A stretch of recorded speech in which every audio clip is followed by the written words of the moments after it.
It's time for the One Bar and Lupaga Show, bringing you anything and everything Minnesota Vikings. Welcome to professional football.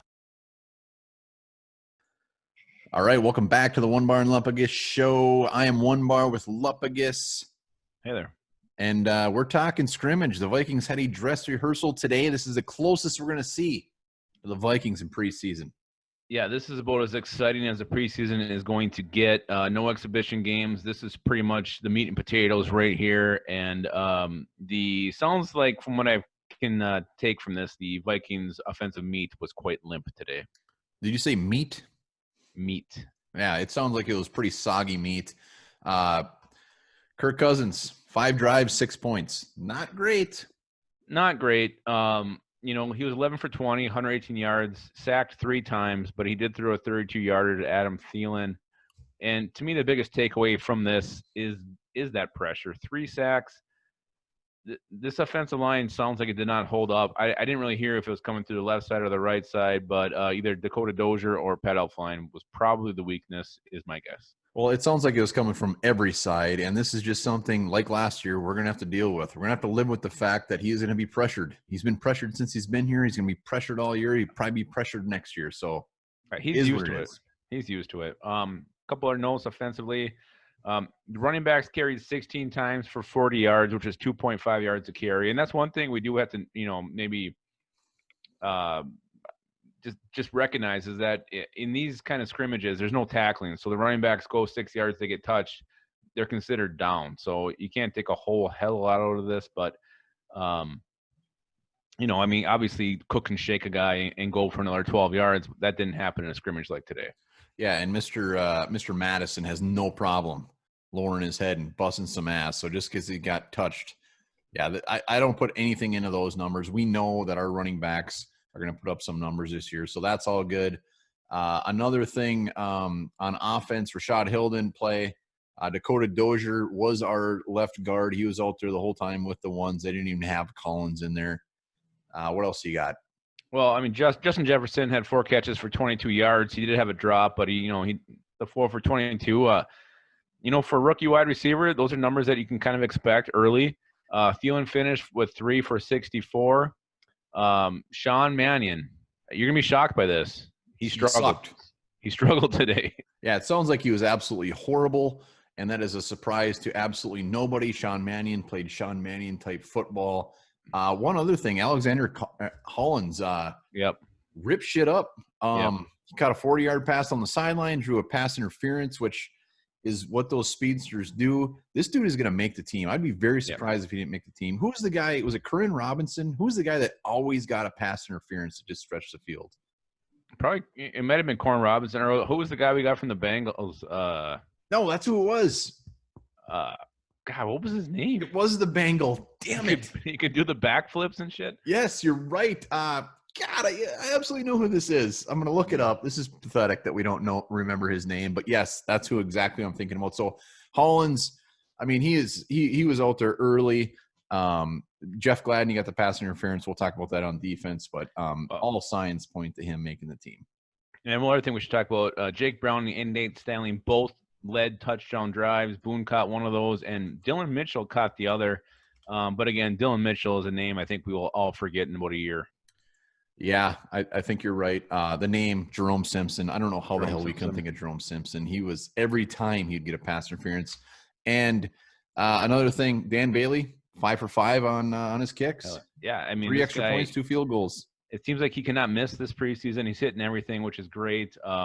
And you talk about KJ Osborne. He had all the kick and punt returning reps. Supposedly he looked a little uncomfortable fielding those punts, but the fact that he got all those reps to me is super encouraging.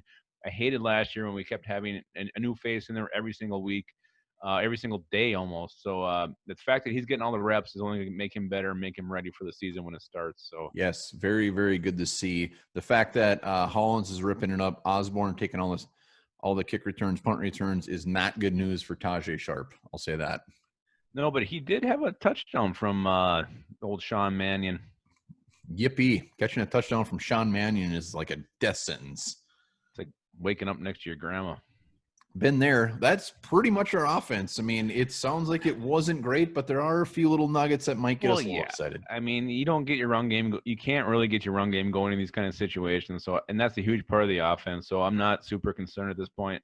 The only thing I think you can really take away from this is the amount of pressures, and that is horrifying. Yeah, but we'll get used to it. Defensively, let's just start. I mean, obviously, Mr. Hunter did not play in this, so that's 11 straight practices he's been out. Is what it is. Yeah. You talk about the guys who got the sacks. It was Jalil Johnson, Ifeadi Adenabo, and Armand Watts, my boy. And they didn't only get sacks. I guess they completely shut down the run too. So shut down the run by touching him again. Yeah, but this young defensive line was impressive, and I'm not really surprised to hear that Armand Watts was in the mix. Yeah, one bad note is Mr. Kenny Willekes, who we love more than anything in the world, did leave on crutches. Yeah, and there hasn't really been any report yet on what that was exactly. But, and we talked about this when we were having beers earlier. This might be a blessing in disguise with Eddie Yarborough's emergence, Jalen Holmes playing a little bit of end too. I don't know if Willekes was going to make this team. If they can put him on IR for this year, that might be the way he stays a Viking. Yeah, like you said, I hope it's nothing serious. But if that's the way, kind of just getting him to be here next year, then I'll take it. We'll see. We'll keep tabs on what that was. Yeah, we'll have to. Hopefully, it's not nothing too serious. But at least he wasn't carted off. You're right. He wasn't carted off. One thing that's interesting and that will be fun to see is if our offensive line is that bad, which is probably the answer, or if these guys, the defensive line is better than expected. Yeah, and we won't really know till week 1, but man, what a test with Green Bay's D-line coming into town. That's going to be horrifying. But what wasn't horrifying was the play of Jeff Gladney. He got a lot of work at nickel. He won a lot of battles. Hollins did get that pass interference, but it sounds like he really showed up today and played pretty damn well. Yeah, he's out there with the first team nickel, which is nice. He's been kind of just right there with the twos. So very, very glad to see that. Other than that, there really wasn't much talk about the secondary. I mean, Cam Danzler, I didn't see anything about him. Didn't hear anything about Hill, so it was pretty quiet back there. No, there was a nice video on Twitter I saw of Eric Kendricks breaking up a pass like he does. I mean, that guy, as far as linebackers go in coverage, he is one of the best. Hope to see a lot more of that this year too. Yeah, so that's pretty much a wrap on the scrimmage. Nothing overly fantastic.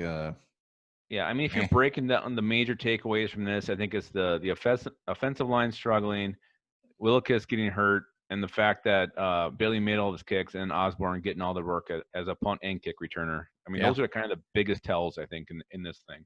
Yep, it's good to see that Thielen is out there whooping a little ass. It's good to see that Hollins is continuing to make plays, just not in practice, but in game situations. And they did say Mr. Conklin had one hell of a circus catch as well. I did see that, yeah.